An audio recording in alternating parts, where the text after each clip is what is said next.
am the sleepy art historian. I create slow explorations of art history, spoken at a pace to invite sleep. Tonight we'll wander through the golden sands and quiet stone of ancient Egypt, moving slowly through tombs and temples, where every wall and carving speaks of eternity. We'll follow the path of artisans who painted with patience. We'll explore how art was shaped to honor gods, preserve memory, and guide the departed on their journey through the afterlife. These works endure across millennia, whispering of a timeless human desire. If you enjoy drifting through these quiet reflections on art history, please take a moment to like this video and subscribe to the channel. Your support helps keep these stories flowing. I'd also love to hear from you in the comments. Let me know where you're listening from and what time it is for you right now. I'm glad to have you here. This is a time to slow down and let your mind drift as the words flow softly around you. And just a gentle reminder, while these episodes are designed to relax and calm you, they are not a substitute for medical advice or professional care. Now, let us begin. Desire.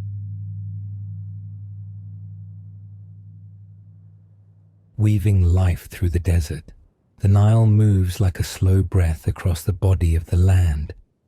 Its waters, cool and green, curve between banks of fertile black soil. The Egyptians lived by this river, and their art was born from it. Each year, the Nile swelled with the summer floods, spilling over its banks, leaving behind rich silt. Crops rose from this soil, nourishing the people and supporting the great labor of builders, sculptors, and painters. From the rhythm of the river, they learned a truth, that life and death follow one another as naturally as flood and drought, as sunrise and sunset. Death, to them, was not an ending, but a moment of submersion, a descent into darkness that promised rebirth. And so, they painted tomb walls with scenes of harvests and banquets, with images of journeys across the river, always trusting that another dawn would follow the night. The water is calm. Imagine yourself floating on its surface at dawn, reflecting the pale blush of sky, turning to gold where the sun first breaks the horizon. Let your mind drift with the current, carried past villages of mud brick houses, their walls glowing faintly with lime wash. Children's laughter rises like birdsong, faint and far away. On the higher banks, temples shimmer in the distance, their colonnades catching the sun, casting long shadows across the sand. Further still, the cliffs of the west glow orange and rose in the fading light, their faces punctured by dark openings, entrances to tombs, leading deep into the mountain's cool interior. The Egyptians believed that the west bank of the Nile belonged to the dead, for there the sun descended each evening, slipping beneath the horizon. Tombs clustered along these cliffs, while the east, the side of rising light, belonged to the living. Even in death, the river remained central. To rest eternally was to rest beside its flow. Close your eyes and picture a boat drifting on this water. Sometimes it is a small papyrus skiff, bound tightly, carrying baskets of fish or sheaves of grain. At other times it is a grand wooden vessel, painted in white, with a striped sail billowing softly in the wind. Priests may stand upon it, holding statues of gods, the air filled with chants and the scent of incense. For the Egyptians, boats were more than craft. They were symbols of the soul's journey. Death was a voyage, a crossing, a passage to eternity. On the painted walls of tombs, we see these boats repeated. Curved prows, striped sails, passengers seated in careful rows. Sometimes it is the sun god Ra himself, sailing in his solar bark, a golden vessel gliding across the sky by day and through the underworld by night. These images are not static. They ripple with the suggestion of water, of light and shadow shifting across waves. As you breathe slowly, sense the weight of the pyramids on the horizon.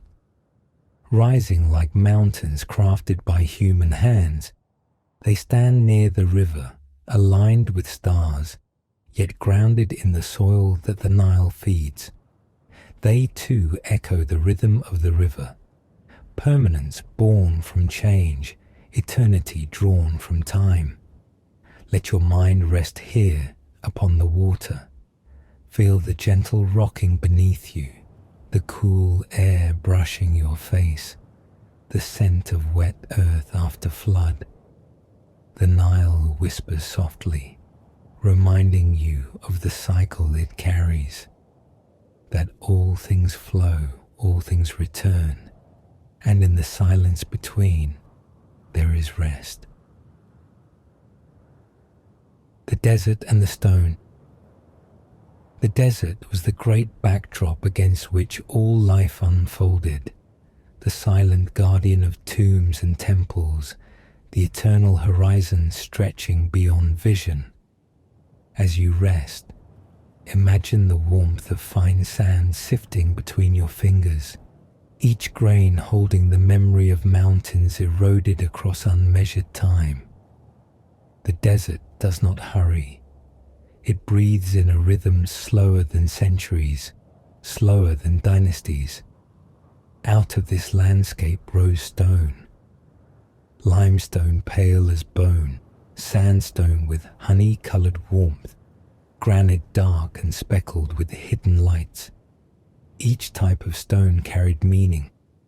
Limestone, soft and workable, formed the walls of temples and the inner chambers of tombs, a canvas for pigments and carvings. Sandstone, sturdy and golden, built the towering pylons and colonnades, catching the sun in soft orange glow. Granite, hard as the will of gods, was reserved for the sacred. Altars, obelisks, statues meant to endure. Feel the weight of granite in your mind's hands, cool and immovable, a presence that seems to outlast thought itself. Stone was not only material, but medium of prayer. In the hush of dawn, when the air is still cool, imagine workers chipping steadily, their bronze tools ringing against rock, each strike rhythmic like a heartbeat. The sound carries across the desert, echoing off cliffs, fading into distance.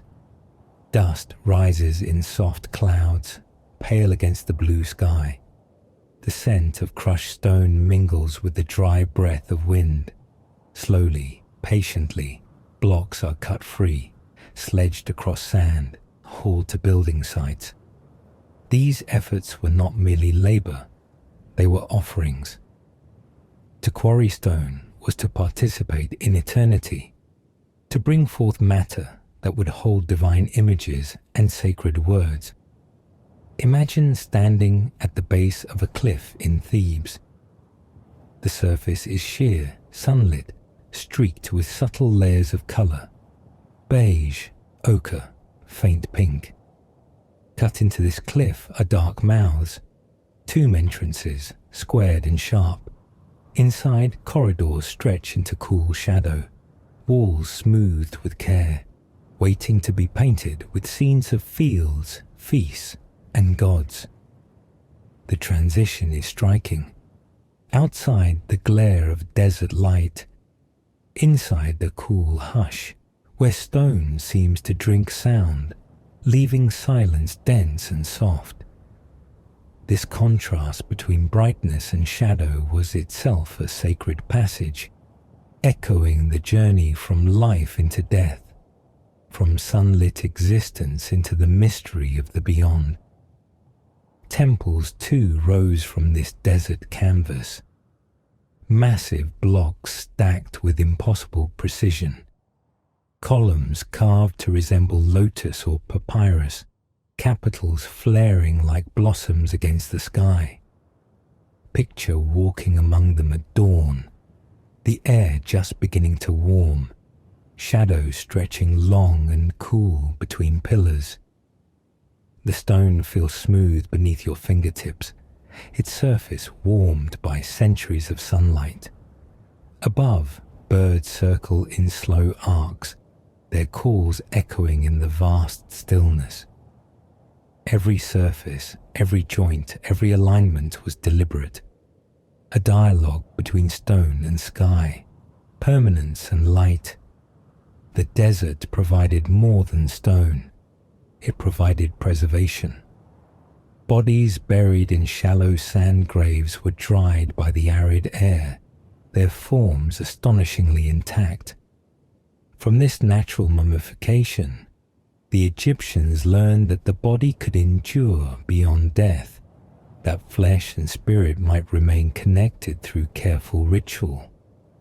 Out of desert silence, the art of embalming was born. Out of shifting sands, the desire to build in stone, unshakable, eternal, took shape. The desert became both tomb and temple, both grave and sanctuary. As you breathe, imagine lying on the desert floor, the sun sinking low, air cooling with sudden swiftness. The sky deepens into violet, stars beginning to prick the dark. Beneath you, the sand holds stored heat, warm as a resting body. Around you, silence stretches, vast and unbroken. In this silence, the Egyptians carved their prayers, their names, their gods, their visions of eternity. The pyramids and eternal mountains. The pyramids stand carved from human vision. Imagine them at dawn, their vast slopes washed in pale rose light. The air is cool before the sun climbs. Slowly, warmth begins to bloom, and the stone surfaces glow golden, then blinding white, as if the structures themselves were made of sunlight. Each block of limestone is the weight of a small car, yet shaped and placed by hands more than 4,000 years ago. Bronze chisels rang against quarries, sledges dragged across sand, ropes strained, voices rose in rhythm. The air of that ancient labor still lingers in the imagination. The sound of stone meeting stone, the creak of wood, the chant of workers pulling as one.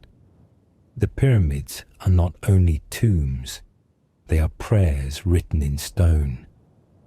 The Egyptians believed that their kings, once buried within, would ascend along this sloping geometry, their souls rising skyward, merging with the sun, dwelling forever among the stars. Each pyramid is thus both mountain and stairway, monument and beacon. Step inside, in your imagination. The corridors are narrow, lit only by the faintest glow. Smooth walls close around you, leading deeper into silence. These passages end in chambers, some grand, others small. At the center, the burial chamber, where once rested a sarcophagus of polished granite. Around it, the weight of the earth pressing down, sealing eternity.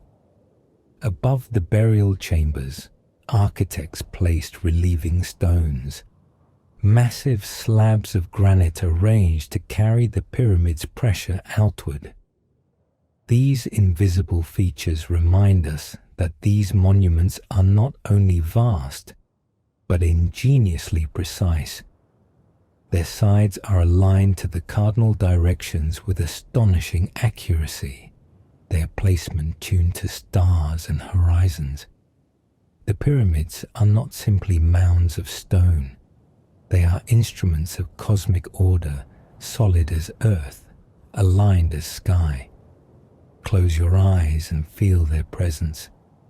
They are both silent and resounding, empty yet filled with meaning. Winds sweep across their faces, carrying fine sand that whispers against limestone, slowly wearing, yet never truly diminishing. For thousands of years they have watched the desert sky, the rising sun, the turning constellations, the long arc of history flowing beneath. They have seen kingdoms rise and fall, invaders come and go, yet they remain. Mountains of memory, eternal shapes on an endless horizon. Imagine night falling upon them. The sky deepens to indigo, stars emerging one by one, sharp as flint points. The pyramids darken, then glow faintly in the moonlight, their angles softened, their surfaces cool. The desert air is still, carrying only the faint cry of a night bird. Above, the constellation Orion, sacred to Osiris, shines brightly. For the Egyptians, these stars were not distant suns, but destinations, the dwelling place of the king's spirit. The pyramid below was both anchor and ladder, a tether binding heaven and earth. As you breathe, sense the weight of these monuments pressing gently against the imagination. They are not hurried, not restless. They stand as the earth's stillness itself, patient, enduring, vast. Hieroglyphs. To look upon hieroglyphs is to see writing as sacred art, a language where every letter carries the body of an image. Imagine standing before a smooth limestone wall, freshly plastered, its pale surface cool to the touch. The painter has begun to draw fine outlines in red ochre, marking where each sign will appear. You see a falcon with wings neatly folded, its beak curved, its eye drawn with a single confident stroke. Beside it, a seated man with one hand raised in greeting, legs tucked beneath him. Nearby, the simple image of a ripple of water, just 3 curves, soft and flowing. Each figure is clear, precise, elegant. Hieroglyphs shimmer with a dual presence. They are both picture and word, both art and speech. To the Egyptians, this was not a contradiction, but a natural truth. They believed that by carving or painting a hieroglyph, they brought into being the essence of what it depicted. A falcon hieroglyph was not merely the sound Horus, it was also the presence of the god, the idea of flight, the sharp vision of the sky. A hieroglyph of the sun was not only the circle of Ra, it was the radiance of daylight, the warmth that nourished crops, the endless cycle of rising and setting. Step closer in your imagination. The carved lines are crisp, shadows catching in their grooves. Colors still cling to many of these signs, though faded by time. Picture the blue of lapis lazuli ground into powder, the green of malachite, the red of ochre, the black of carbon soot, the white of gypsum. These pigments were mixed with gum and water. then brushed delicately into each sign, so that walls once shimmered with sentences alive in colour. Imagine the golden flicker of torchlight across these surfaces in the inner chambers of a tomb, the painted signs glowing as if speaking silently to the soul of the departed. Hieroglyphs were not written for quick messages. They were carved slowly, painted carefully, each sign positioned with balance. On temple pylons, monumental inscriptions proclaim the king's victories, each sign the height of a person, chiseled deeply into stone. On papyrus scrolls, signs are drawn in black and red ink, fine and delicate, winding across the fibers in careful lines. In tombs, prayers are written in neat columns, guiding the soul through the underworld, spell after spell recorded with patient hand. There is a rhythm to their arrangement. Columns run from top to bottom. Rows stretch from right to left or left to right, depending on the direction the signs face. The gaze of each bird, each man, each creature tells you how to read. Their faces turn toward the beginning of the line. This living quality fills the writing with movement. To read hieroglyphs is to follow a procession, a parade of images moving in order like figures walking through time. Close your eyes and imagine these signs not as static marks, but as companions. A jackal walks beside a loaf of bread. A coiled rope rests at the feet of a flowering reed. A vulture hovers above a sun disk. Together they form words, yet they remain themselves. This is the poetry of hieroglyphs, language that does not abandon image, meaning that does not lose body. For the Egyptians, writing was magic. To carve a name was to grant it life beyond death. That is why the names of kings were enclosed in cartouches, oval rings symbolizing eternity. As long as the name could be read, the spirit endured. To erase a name was to destroy a soul. Hieroglyphs thus held immense power. The power to preserve memory, the power to annihilate. In the silence of a tomb chamber, imagine running your fingers across the carved signs, feeling the shallow grooves beneath your hand. The surface is cool, the lines sharp even after millennia. Light flickers from an oil lamp, and the signs seem to move. The falcon ready to take flight, the serpent to coil and sway, the sun to shine. Hieroglyphs remind us that to the Egyptians, art and language were never separate. Temples of light and shadow. Imagine walking slowly toward a temple, its vast facade rising out of the desert like a second horizon. The pylons stand tall, their sloping walls carved with colossal figures of gods and kings, their surfaces glowing golden in the morning sun. Before them stretches a wide open court, quiet except for the faint cry of birds circling overhead. The ground is firm beneath your feet, packed earth warmed by daylight. The air smells faintly of sand and stone, dry and pure. You pause before the entrance, where shadows pool in the doorway, inviting you into coolness, into silence. Temples in Egypt were not merely buildings. They were models of the cosmos, constructed to mirror creation itself. To pass through their gates was to move from the outer world into the sacred heart of existence, from sunlight into mystery, from the wide expanse of life into the hidden chambers where gods were thought to dwell.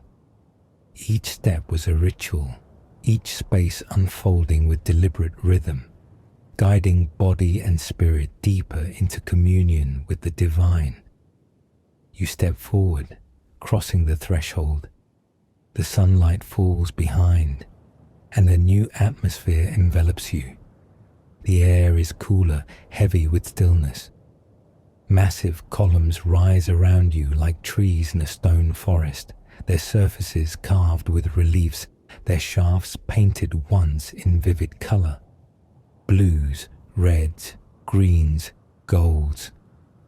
The capitals blossom into papyrus and lotus, their shapes echoing the plants of the Nile. Look up in your imagination. The ceiling is deep and dark, sprinkled with stars painted in yellow pigment. Between the columns, shafts of light slip in from high clerestory windows, striking dust motes into gold, leaving long pools of shadow stretching across the floor. This play of light and shadow was not an accident. Temples were designed to capture the sun at specific angles, to fill courtyards with brilliance and leave sanctuaries in twilight. The gods of Egypt were bound to cycles of day and night, of renewal and concealment. To move deeper into the temple was to follow the sun's journey, from dawn into noon, from dusk into darkness.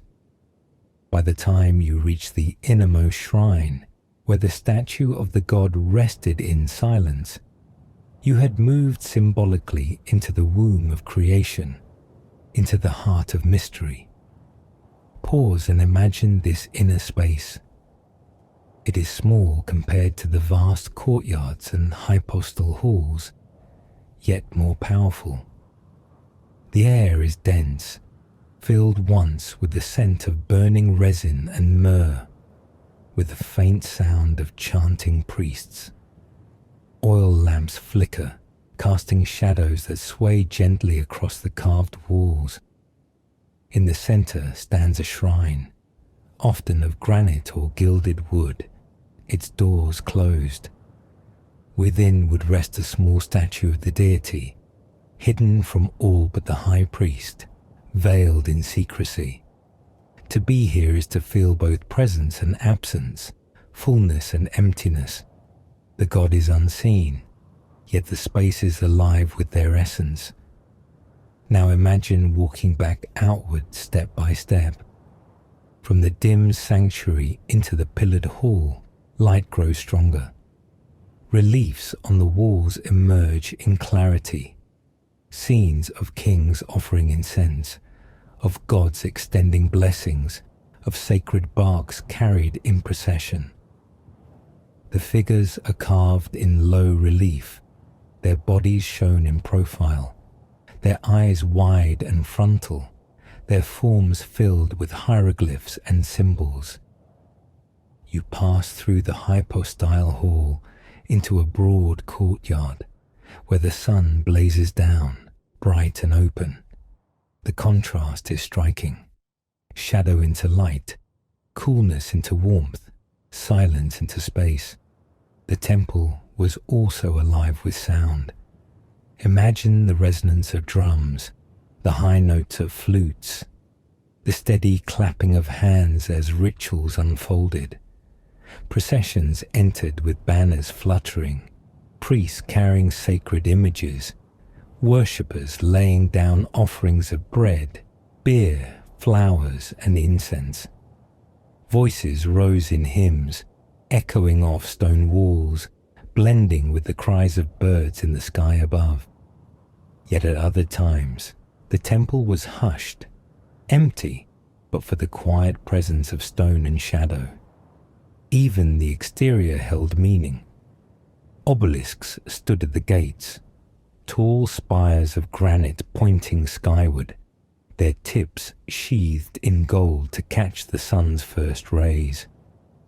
Courtyards opened to the heavens, reflecting pools glistened with water that mirrored the sky. Temples were not sealed off from the world, but connected to it, drawing in light, air, and the rhythm of seasons. The architecture was vast, yet every part was measured, aligned to the path of stars and the movement of the sun. As you rest in this vision, imagine lingering in the hypostyle hall, where hundreds of columns rise around you like a forest of stone. The air is dim, yet shafts of light strike down in golden slants, cutting through dust, catching carved images in sudden brilliance. The silence is profound, broken only by the faint echo of your own steps. You run your hand along a column, feeling its surface cool and textured, its carvings deep beneath your fingers. Colors of the afterlife. Imagine stepping into the cool darkness of a tomb chamber, but as a flicker of lamplight touches the walls, color awakens all around you. Reds glow warm and soft, blues deepen into quiet seas, greens shimmer with renewal, gold gleams like captured sunlight. The ancient Egyptians did not leave their stone surfaces bare. They clothed them in pigment, in hues that carried meaning as surely as words or prayers. To them, color was not decoration but essence. Each shade was chosen with care, charged with symbolic power, designed to guide the soul through eternity. Gold was the color of the divine. Imagine the gleam of hammered gold leaf on statues and shrines, flickering in the dim light of an oil lamp. It was the skin of the gods, radiant and untarnishing. Gold did not fade, did not rust, did not decay. To cover a coffin in gold was to wrap the body in the brilliance of eternity, to grant it the same permanence as the sun's eternal glow. Tutankhamun's mask, with its smooth plains of beaten gold, still shines today, its polished surface reflecting not only faces but ages of history. To see gold was to see the eternal light of the gods, a radiance meant to carry the soul safely into the afterlife. Blue carried the depth of the heavens, the cool flow of the Nile, the expanse of creation. Imagine powdered lapis lazuli, ground fine, mixed with water and gum, brushed into the shapes of stars and goddesses. Blue was the color of fertility, of life's endless renewal, of the sky through which Ra sailed each day. In tombs, ceilings were painted deep blue, spangled with golden stars, creating the illusion of lying beneath the eternal night sky. Amulets of faience gleamed with this same shade, glazed so that their surfaces shone with turquoise brilliance. To wear blue was to be cloaked in protection, to carry a fragment of the heavens close to the body. Green was rebirth, new shoots rising from fertile soil after the flood waters of the Nile receded. Osiris, lord of the afterlife, was often painted with green skin, a symbol of his power to renew life even in death. Malachite, ground to a rich pigment, gave walls and statues their living hue. Imagine the cool touch of green on your eyelids, for the Egyptians also used malachite as eye paint, a shade that shimmered in sunlight while protecting the skin. In tomb paintings, green fields stretch across the walls, eternal farmlands where the dead could harvest crops forever. To see green was to feel the promise of return, of growth, of spring rising eternally out of winter's stillness. Red pulsed with vitality, the color of blood, of energy, of life in its most vibrant form.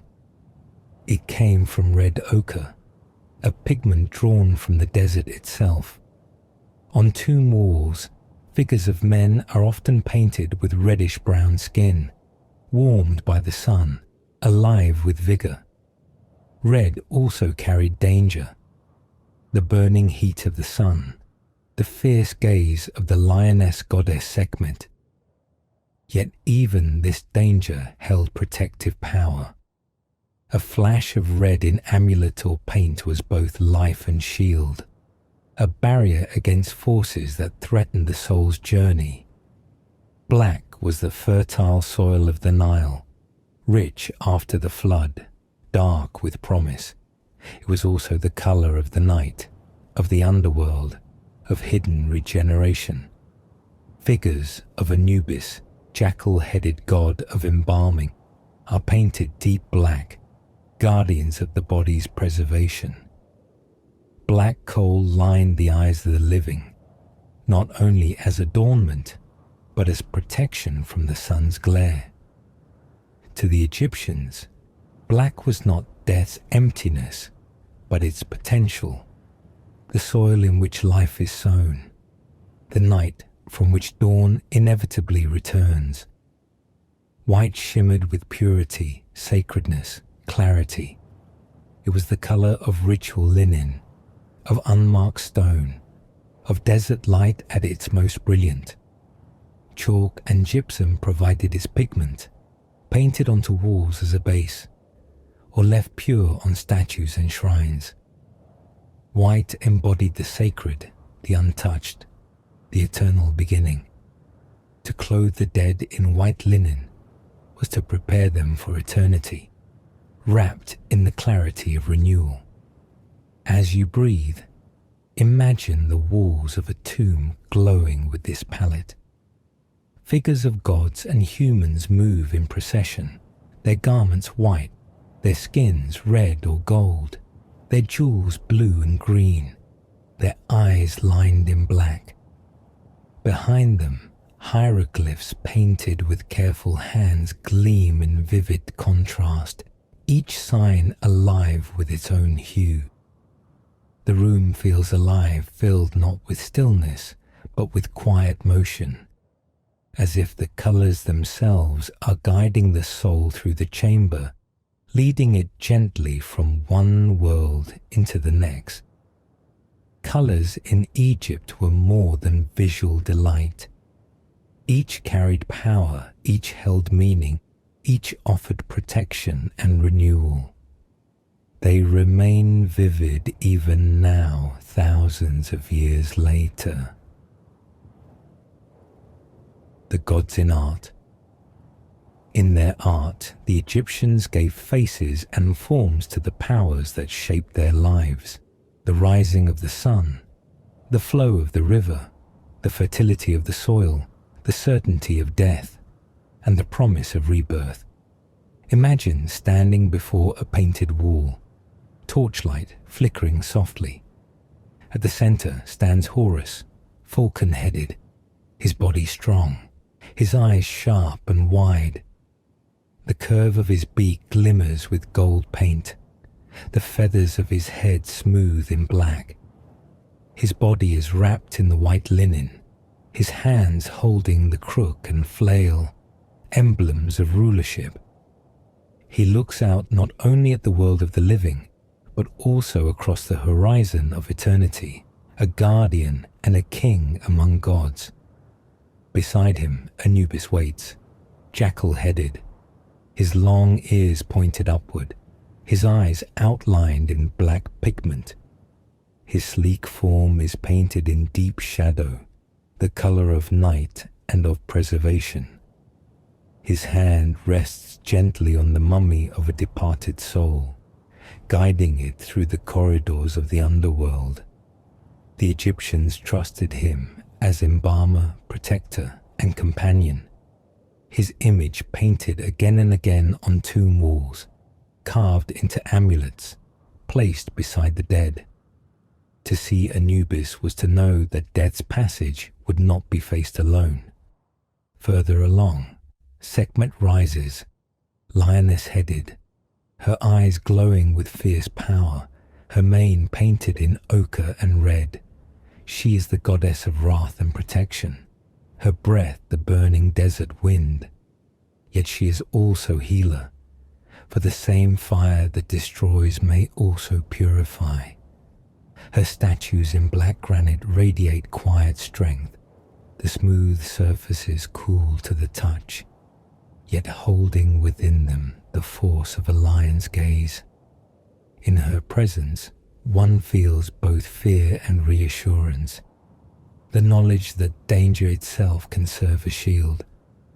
Above, arched across the ceiling, stretches Nut, the sky goddess.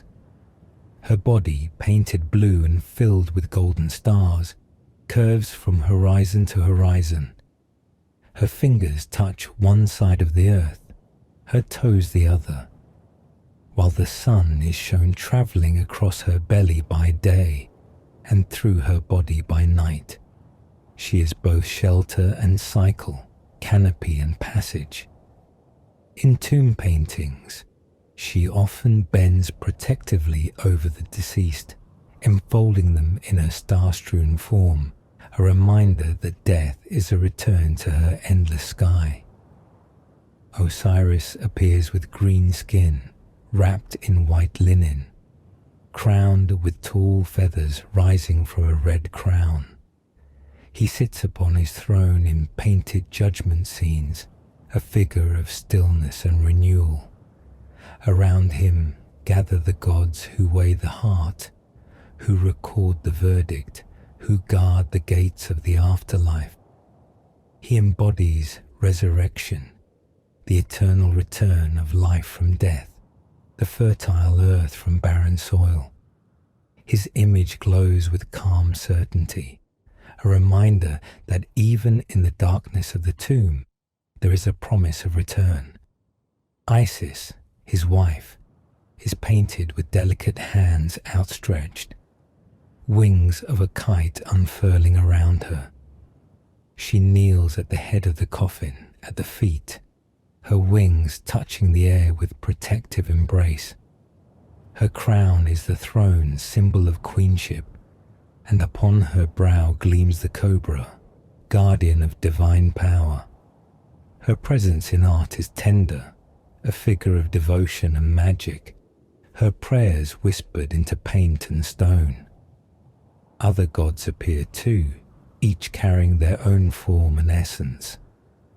Thoth, with the head of an ibis, long-beaked and wise, holds a palette and reed pen, recording the deeds of gods and mortals alike. Hathor, with the ears of a cow, offers music and joy, her sistrum ringing with gentle chimes. Sobek, the crocodile god, slides silently through painted waters, his green scales glistening, a reminder of both danger and protection along the Nile. Each god is both natural and supernatural, their images bridging the living world and the unseen. Imagine standing in a temple, the walls around you carved with these figures. Their forms repeat in long processions, gods receiving offerings, gods bestowing blessings, gods standing still in eternal posture. Yet though they are still, they are not lifeless. The Egyptians believed that images themselves could house divine presence.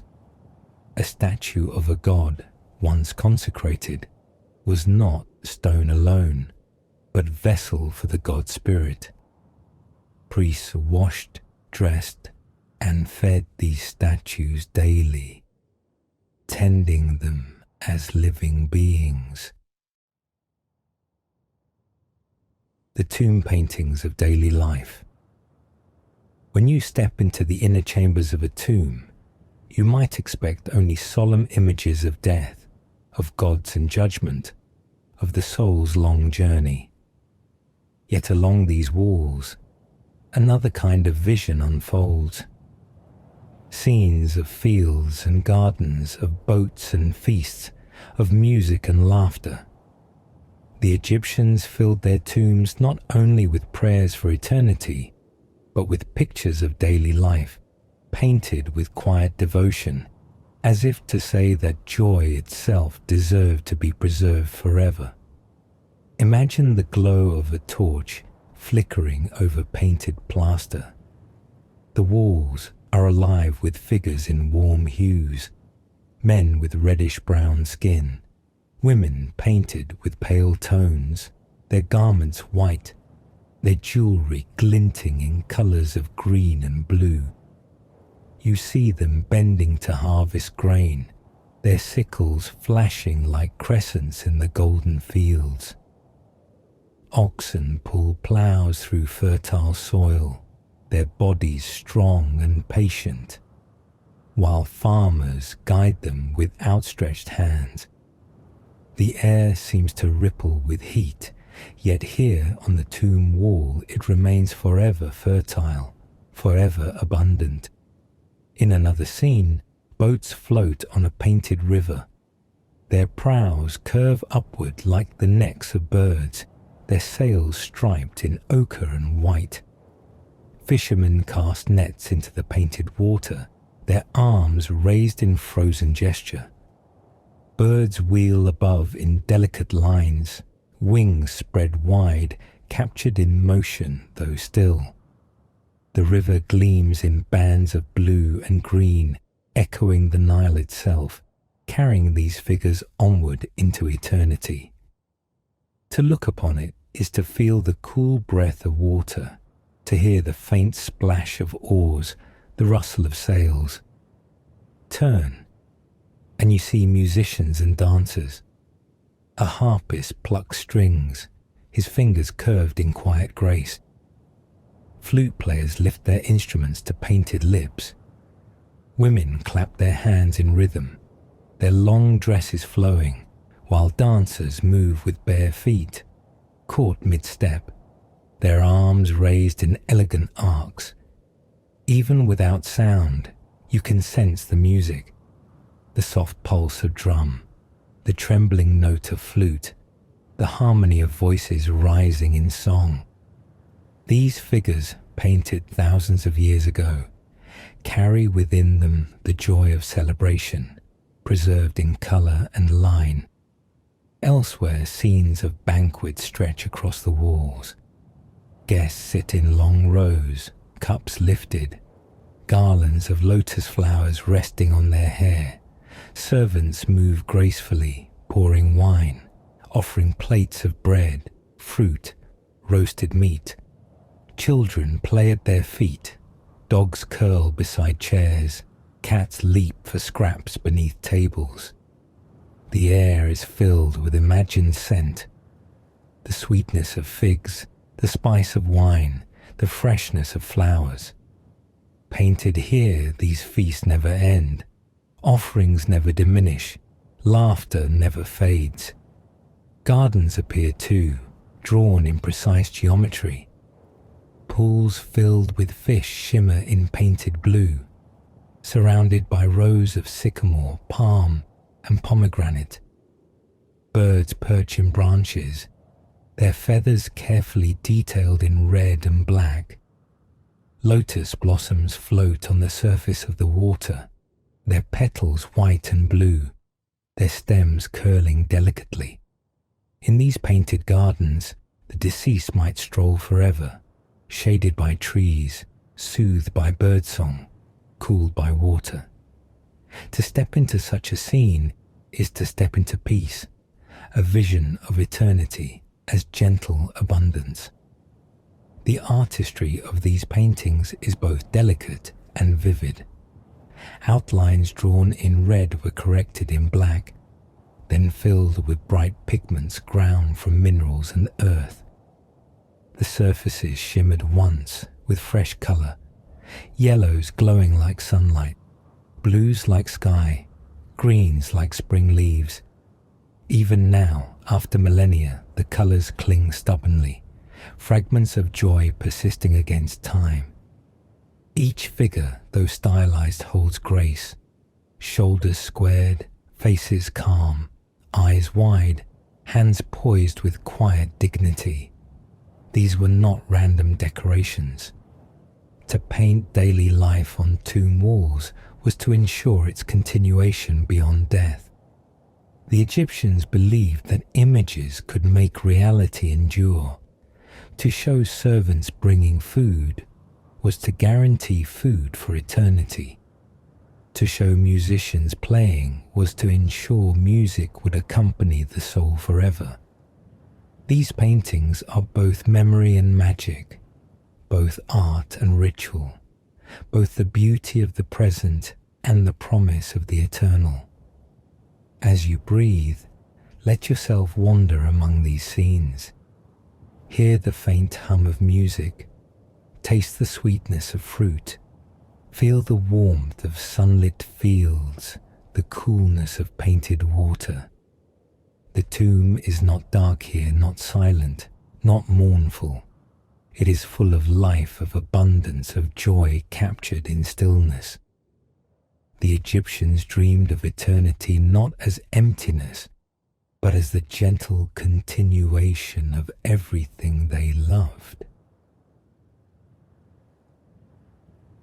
The Book of the Dead and the Journey of the Soul. In the hush of a tomb, beside the coffins and offerings, lay another companion for the journey beyond death.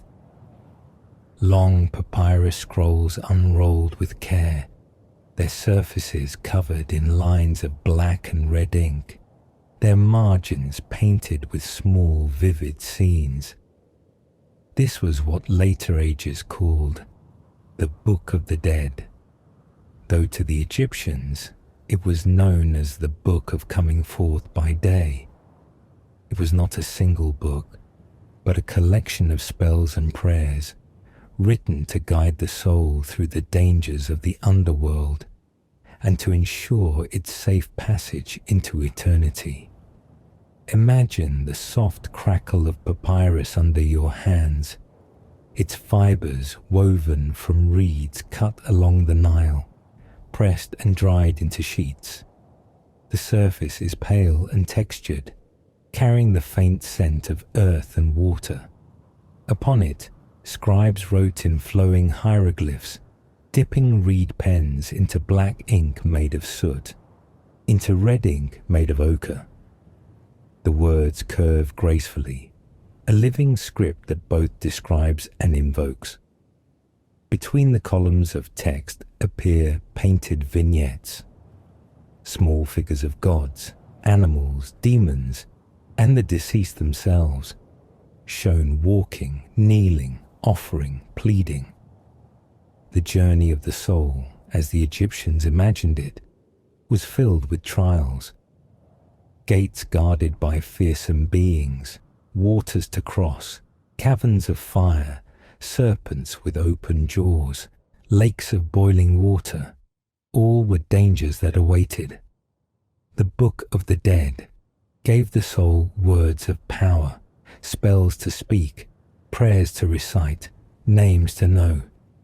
Each line was a key, each picture a map, each spell a shield. To possess these writings was to walk through darkness with a lantern, to step into the unknown with a voice armed by memory and magic. Picture one of the most famous scenes.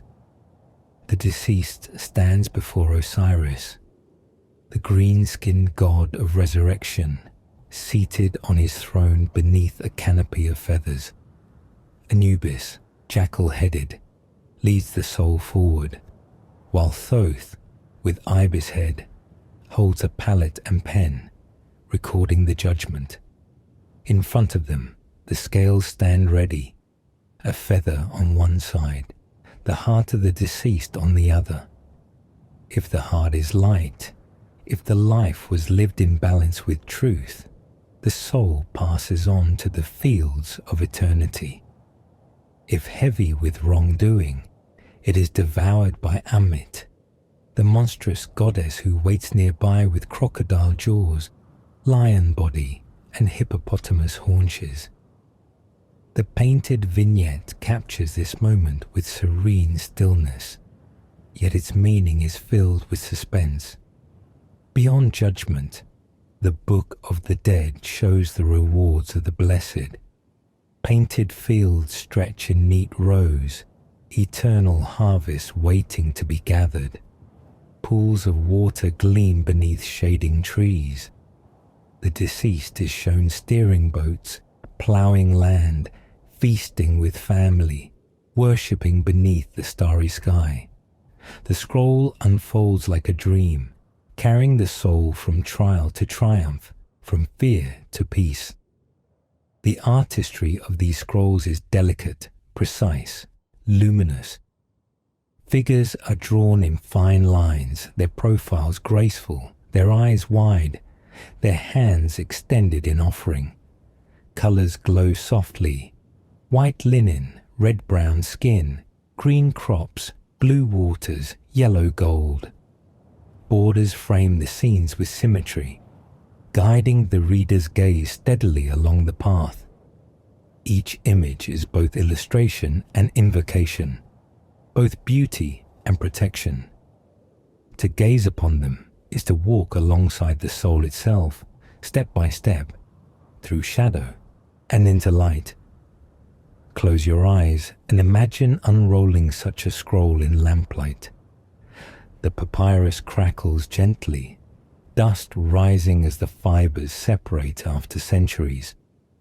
The painted figures glow faintly in the golden light. You follow the lines with your gaze, tracing the hieroglyphs as if you, too, are speaking the words of power. You feel the hush of the tomb around you, the silence pressing gently, and yet on the scroll there is motion. The soul moving, God's watching, paths opening.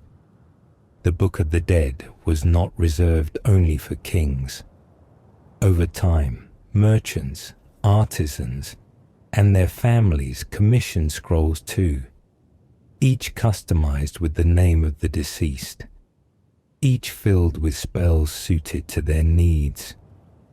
These scrolls, rolled and placed near the body, were as precious as the wrappings of linen, as vital as food and drink.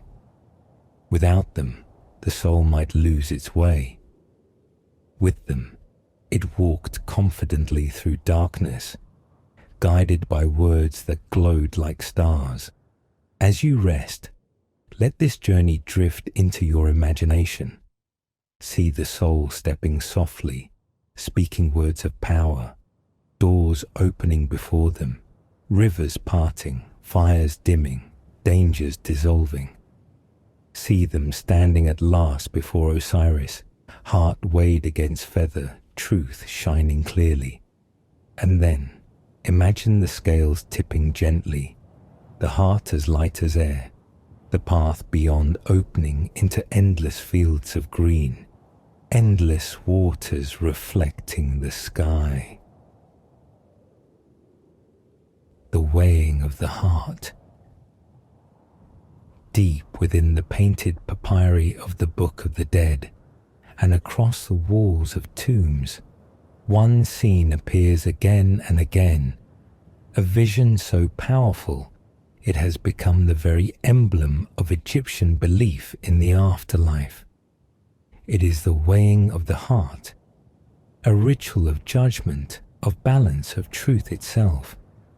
To stand before this image is to feel both suspense and serenity, for it captures the moment when the soul is measured, when eternity itself is decided. Imagine the chamber in which it takes place. The walls are painted with calm precision. At the center, a great balance stands, its beam straight, its pans hanging evenly. On one side rests a heart, painted in rich red, symbol of the soul, the memory of every act, every thought, every breath of a life lived. On the other side rests a single white feather, delicate, weightless, the emblem of Ma'at, the goddess of truth, order and harmony. Around them gather the gods, witnesses and guardians of this most solemn trial. Anubis, sleek and black, tends the scales. His jackal face is serene, his hand steady upon the beam, ensuring the balance is fair. His long ears are alert, his presence both calm and watchful. Thoth stands nearby, ibis-headed, carrying his palette and reed pen. With quiet patience he records the outcome, writing the verdict in flowing hieroglyphs. His figure is painted in profile, yet his gaze seems focused, intent, his hand poised in eternal readiness. Beyond them sits Osiris, wrapped in white linen, his green face calm, his tall crown rising with feathers and horns. He is enthroned within a shrine, flanked by protective goddesses, his hands holding the crook and flail across his chest. Before him unfolds the entire ritual, yet his expression remains still, assured, eternal. He does not speak, but his presence fills the scene, the certainty that judgment leads not to chaos, but to renewal. At the edge of the painting crouches a fearsome figure, Amit, the devourer, part crocodile, part lion, part hippopotamus. She waits with jaws open, her body painted in earthy tones, her posture tense with hunger. If the heart is heavy, if the scales tip against truth, she will consume it, and the soul will vanish, its chance of eternity gone. Her presence is not cruel but inevitable, a shadow of consequence that gives weight to the test. The deceased is shown standing nearby, hands raised in prayer, eyes wide with both hope and awe. Sometimes they are guided forward by Anubis, sometimes by Horus. Their figure is small compared to the gods, yet painted with care, their linen robe crisp, their jewelry bright. They wait in stillness, watching as their heart is placed upon the scale. In the silence of the tomb, in the quiet of the papyrus, you too may feel the hush of this moment, as if all breath is held, as if the world itself pauses. The feather of Ma'at rests lightly, glowing pale against the darker pan. It is not only truth but balance, the harmony of the cosmos, the rightness of life lived in accord with order. The Egyptians believed that to speak lies, to commit injustice, to neglect the sacred duties of family and offering would weigh heavily upon the heart. To live with honesty, with reverence, with kindness, kept the heart light. In this way, morality was not abstract but material, measured literally against the feather of truth. As you picture this scene, imagine the silence of the hall. The air is cool, lit by golden lamplight flickering upon painted surfaces. Shadows of gods stretch across the walls. The scales creak softly as they settle, the pan shifting with delicate motion. The heart lies still, the feather trembles as if stirred by unseen breath. All is poised upon a moment, yet the moment is eternal, painted to last forever. If the heart balances with the feather, the soul passes on, welcomed by Osiris into the eternal fields. If heavy, it is devoured, and the name is lost. Yet the art itself leans toward hope. In most depictions, the scales are shown in balance, the deceased guided forward, the gods smiling with calm acceptance. The Egyptians painted eternity not as terror, but as justice, as order, as harmony that reassures the living. As you rest with this image in your mind, feel the stillness it carries. A heart, a feather, a balance, the gaze of gods. It is a vision of simplicity, yet profound, an image that speaks across thousands of years of the need for truth, for balance, for harmony. The Egyptians left it upon their walls not to frighten, but to comfort, to remind that justice is woven into the very fabric of the cosmos. Sculptures and statues as living presences. Step now from the painted walls into the presence of stone. Sculptures rise in silence, their form still and unmoving, yet alive with meaning. In Egypt, statues were never inert. They were dwellings, vessels, anchors.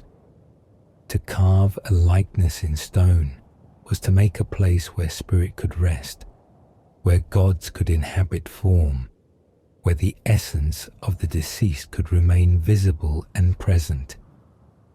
In their stillness, statues were not absence, but presence made tangible, eternal companions for both the living and the dead. Imagine walking into a temple courtyard. Before you stands a colossal figure seated upon a throne, his hands resting upon his knees. The statue towers above, carved from granite, its face calm and symmetrical, its gaze fixed upon the horizon. The lips curve slightly, neither smile nor frown, but a line of serene composure. The eyes are wide, shaped with cosmetic lines that taper to the sides.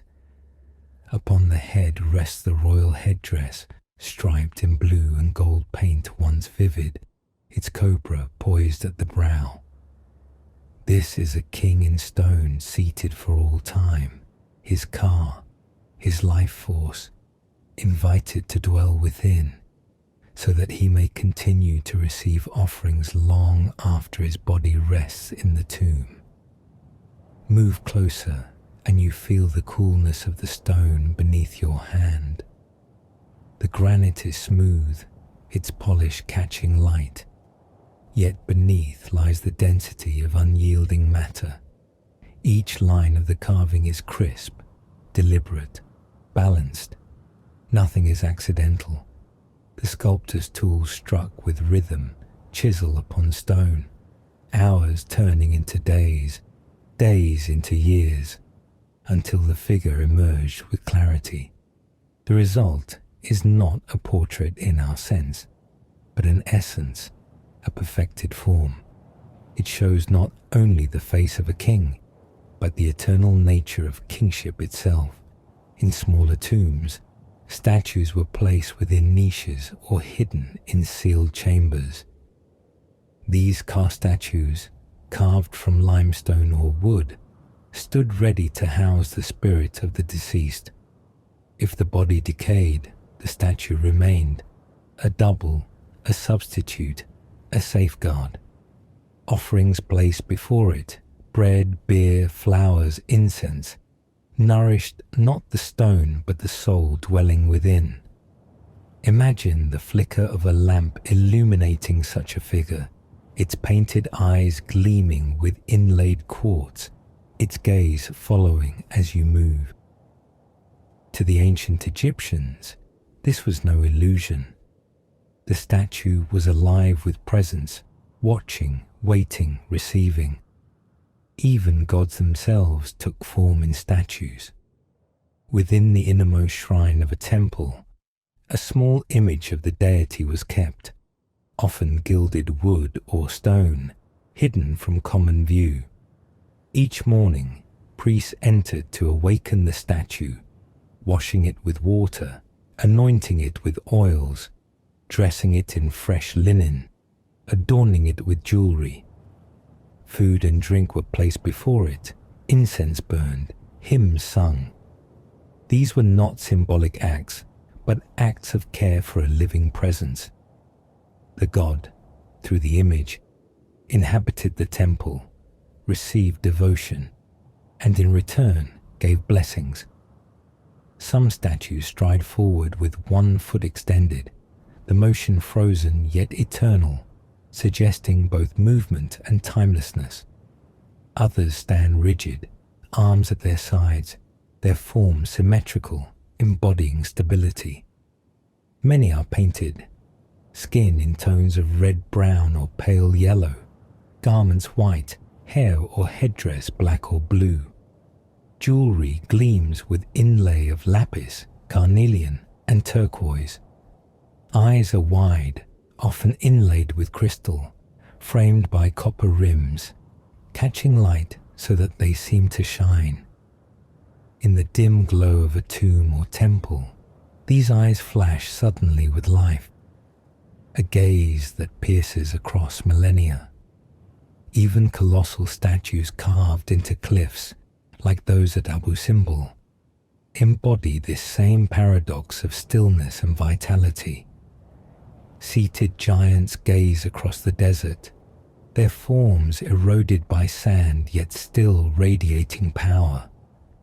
Birds perch upon their shoulders, wind sweeps dust across their feet, yet their faces remain calm, timeless, present.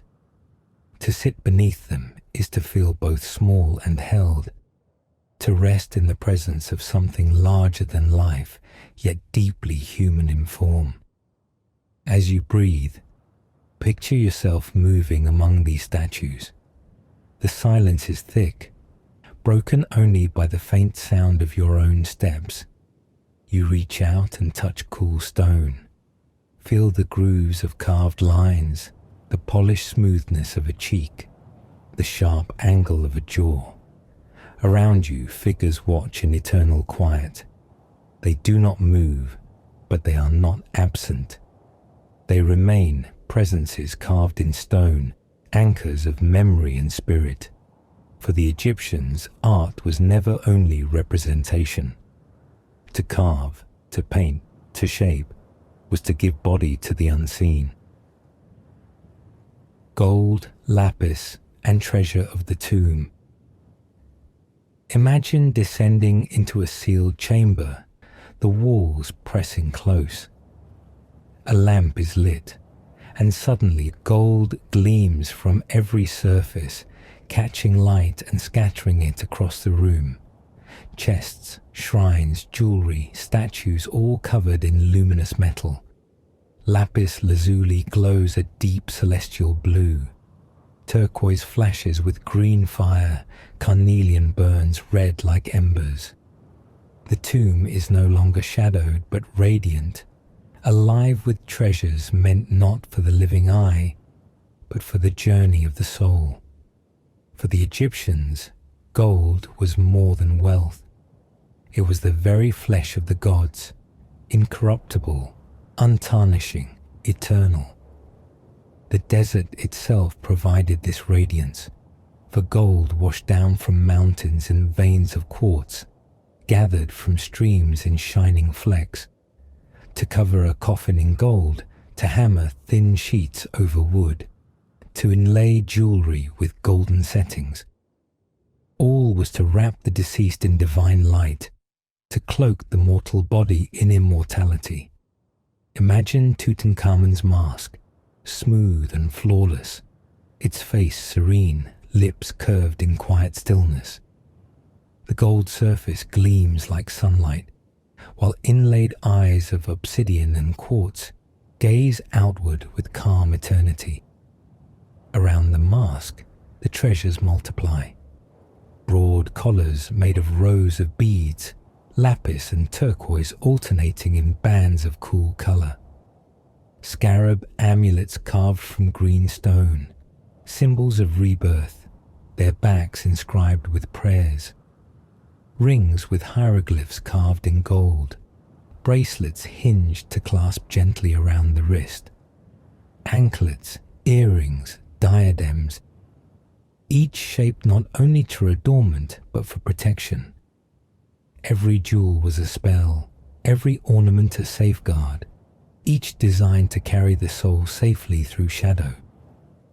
Shrines stood within shrines, nested like protective shells. Wooden chests covered in gold leaf held linens, oils, perfumes.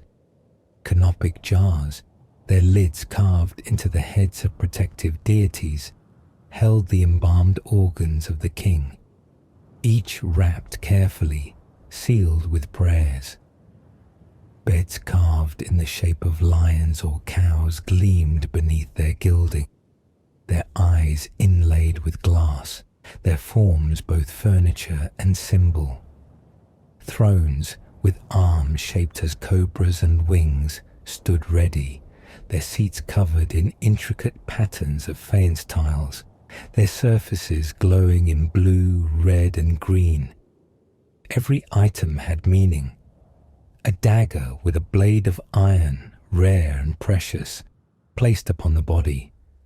A model boat, ready to carry the soul across celestial waters. Shakti figures, small statuettes, hundreds of them, each inscribed with words of service, ready to labor in the fields of eternity on behalf of the deceased. Imagine rows of these figures glowing faintly in the lamplight, their painted faces calm, their tools in hand, waiting silently for the call to work. Lapis lazuli, imported from far mountains in Afghanistan, was prized above all other stones. Its deep blue held flecks of gold, like night sky scattered with stars. It adorned jewelry, amulets, statues of gods. It was ground into powder to paint the hair of divine figures, to color the heavens on tomb ceilings. To see lapis was to see the eternal sky, to hold within one's hand a fragment of the cosmos. Turquoise, green-blue like the Nile in sunlight, shimmered with the promise of renewal. Carnelian glowed red, symbol of energy and protection. Together, these stones created a palette of eternity, glowing in the half-light of tombs, shimmering with quiet power. Imagine opening a gilded chest. Inside lie folded linen garments, soft even after centuries, their edges embroidered with threads of blue and gold. Beside them rests a headrest carved from ivory, polished smooth. The air within the chamber is dense, carrying faint traces of resin and incense, of oils sealed in alabaster jars. To breathe it in is to inhale memory, the lingering scent of rituals long past. To us, these treasures are dazzling works of art. To the Egyptians, they were necessities, as vital as bread or water. A tomb without treasures was incomplete, its occupant left unprotected, unprepared for eternity. Each item was a companion, a symbol, a spell. Together, they created a world in miniature, a universe contained within stone walls, ready to unfold in the afterlife. As you rest with this vision, let the gleam of gold drift softly before your mind's eye. Picture necklaces of turquoise and lapis, scarabs of green stone, wide collars glittering with inlaid beads. See the mask of gold, serene and radiant, gazing outward with timeless calm. Music. Step softly into the temple once more. From deep within, you begin to hear sound, soft, measured, echoing through the stone corridors. It is music, ritual, voices. The Egyptians filled their sacred spaces not only with light and shadow, not only with carvings and color, but with sound and scent, with rhythms that touched the senses and lifted the spirit into communion with the divine. Imagine the beat of a drum, steady and low, resonating like a heartbeat through the air. Its thud carries across the chamber, the skin of the drum stretched taut, struck by hands in measured rhythm. Over it rises the shimmering sound of the sistrum, a rattle of bronze or faience rods, shaken in arcs so that its metallic chime rings brightly. The sistrum was sacred to Hathor, goddess of music and joy, and its sound was believed to drive away disorder, to summon presence, to please the gods. Its tone is clear, delicate, yet insistent, filling the hall with vibrations that shimmer like sunlight on water. Alongside these sounds, flutes add their breath. Picture long reed flutes, held by musicians with careful posture, their notes thin and pure, winding softly through the air. The sound is high, plaintive, weaving in and out of the deeper beat of drums, echoing against stone, lingering long after each breath ends. Harps, too, with tall frames of wood strung with gut, are plucked by gentle fingers. Their strings vibrate with warm resonance, notes swelling and fading, forming chords that ripple like waves across the hall. Together, these instruments create not noise but atmosphere, a texture of sound that carries prayers upward like invisible incense. And indeed, incense rises too. Priests move in slow procession, carrying censers of burning resin.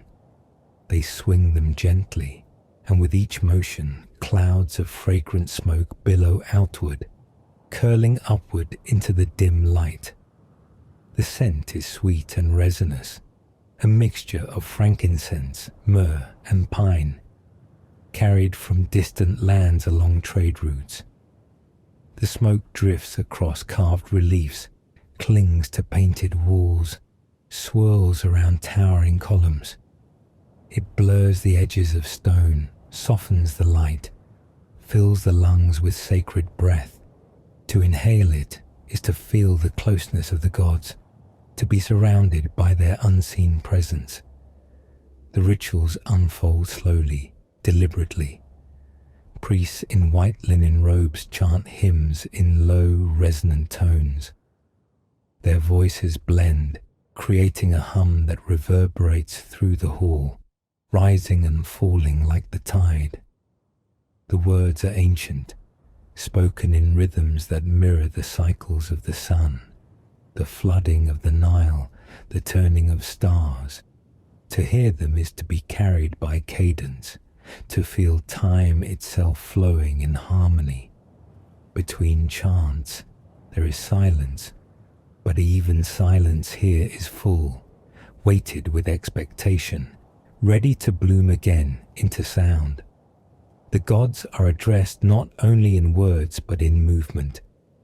Dancers sway, their bodies graceful, their hands raised in slow gestures.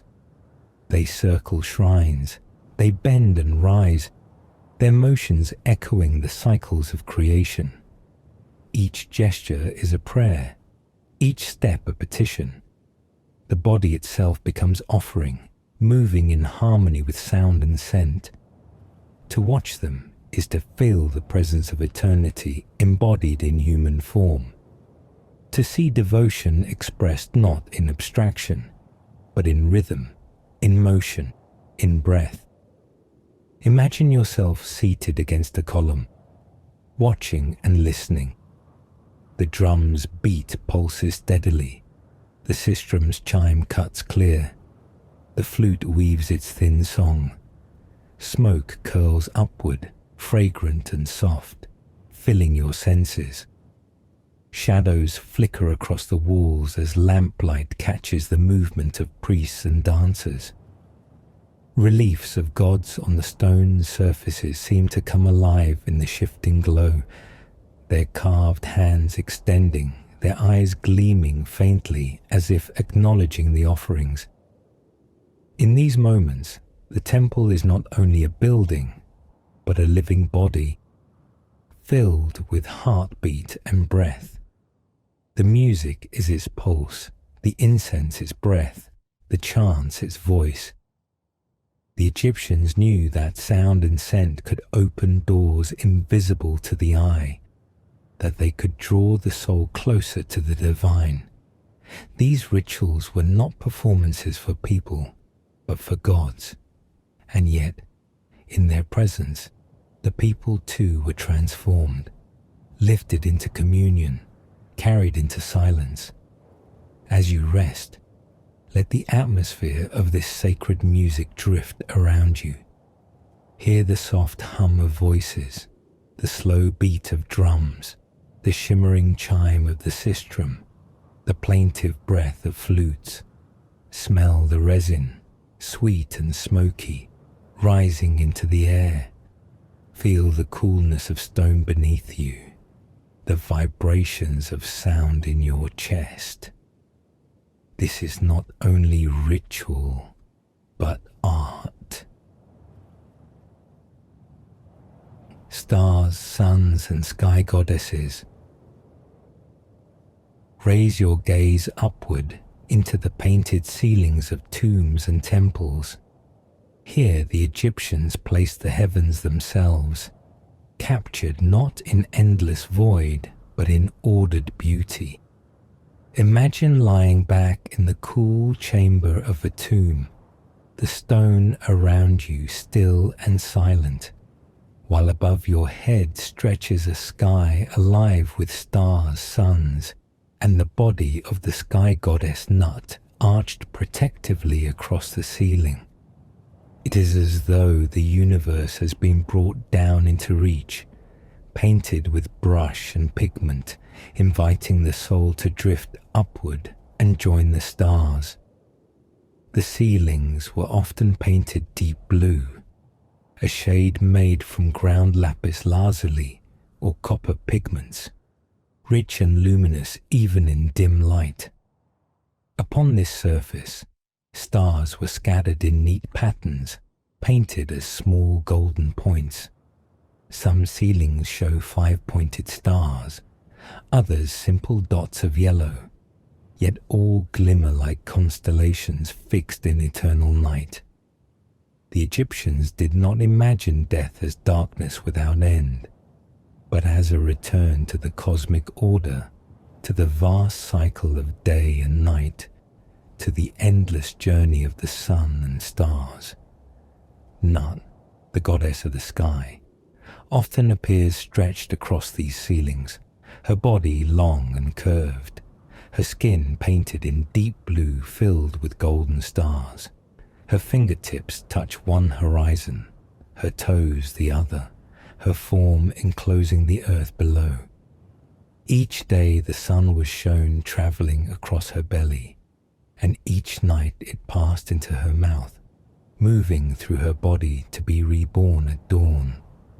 In tombs, she bends protectively over the deceased, her starry form a canopy of comfort, a promise that the soul rests beneath her eternal embrace. Imagine the sensation of lying beneath such a painted ceiling. The chamber is cool, the air still, the flicker of a single oil lamp, casting a golden glow across the stars. The painted sky seems to tremble with light, as if the pigment itself carries the memory of real constellations. You trace the arcs of stars with your eyes, moving from cluster to cluster, following the imagined pathways across eternity.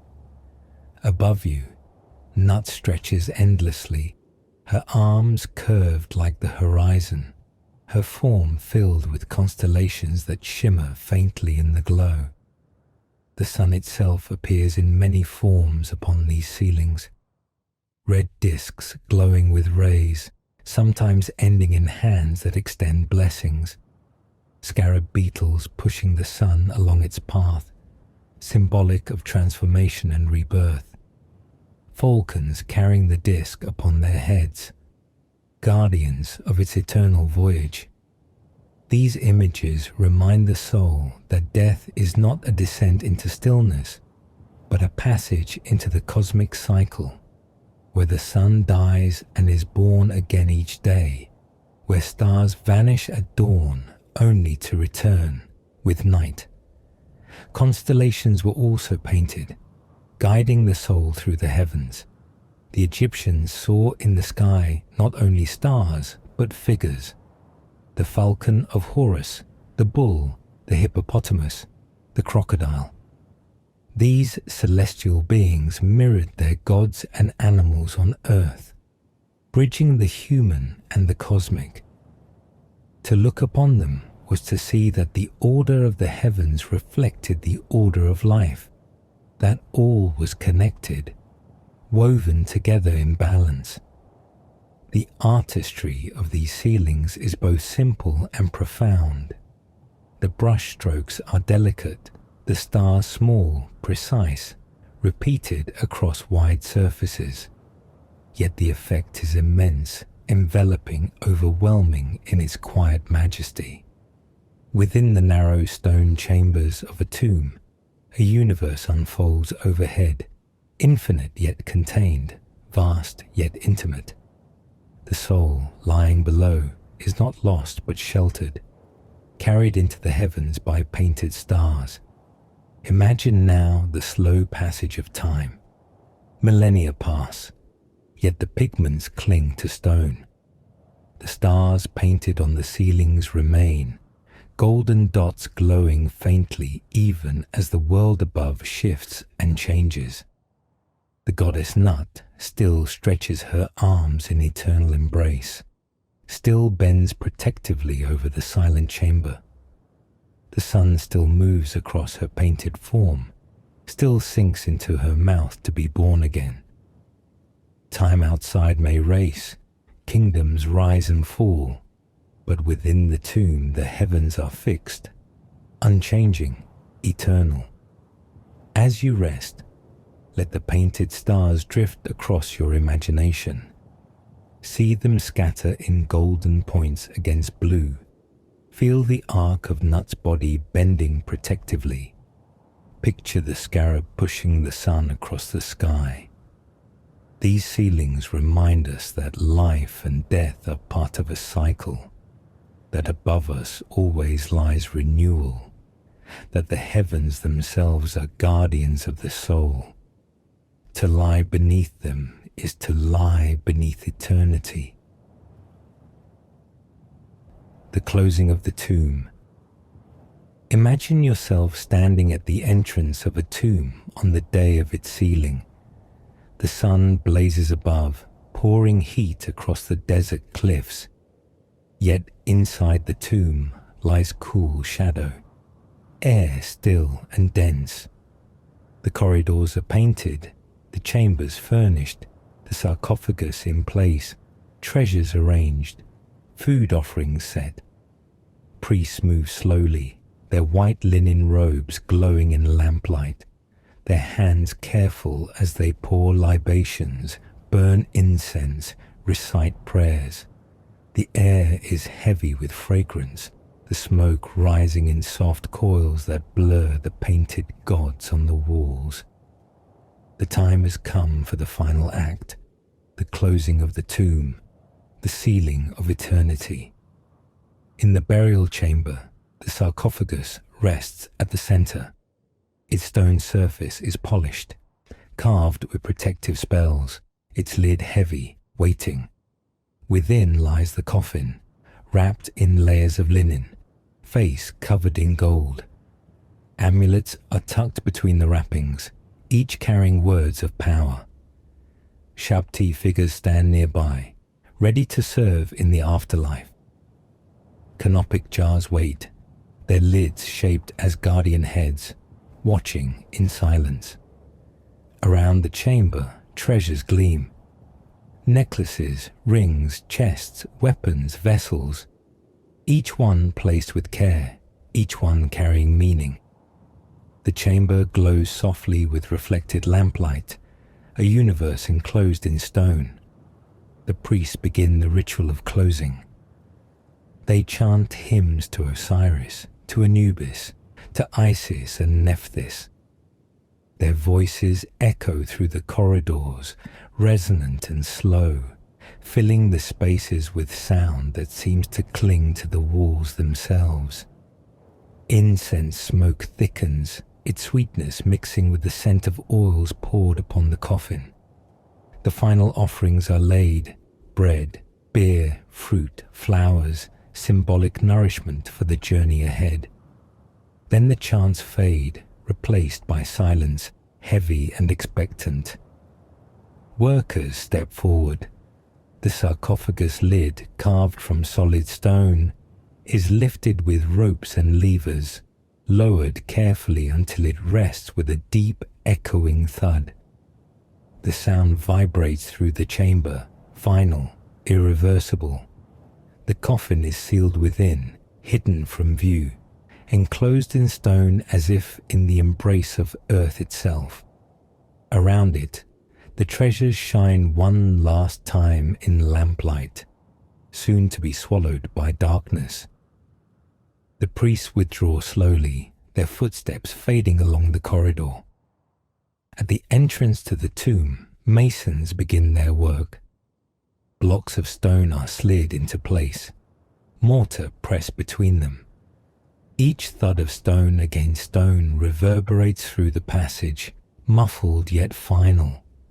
The light of day retreats, replaced by shadow, until only the flicker of torches remains. At last, the final block is moved into position, sealing the tomb completely. The torches are extinguished, and darkness descends like a cloak, total and absolute. Within, the silence is complete. The painted walls glow faintly in the last memory of lamplight, then fade into shadow. Gods and goddesses stand still in colour and line, their hands outstretched, their eyes wide, their figures luminous though unseen. The treasures rest quietly, their gold surfaces unseen yet radiant in silence. The sarcophagus lies heavy, the coffin within hidden, the body enclosed. All is still. The air no longer stirs, the chamber is closed, sealed against intrusion, sealed for eternity. Outside, the desert wind blows, carrying sand across the cliffs. The sun sets, its light glowing red against the horizon. Night falls, stars scatter across the sky. The goddess Nut stretches her starry body overhead. Beneath, the tomb lies silent, hidden deep in rock, unseen, untouched. Days will pass, years, centuries, millennia. Dynasties will rise and fall, new kings will come, new temples will be built. But within this sealed chamber, all remains unchanged. The silence of stone cradles the body, the treasures, the prayers.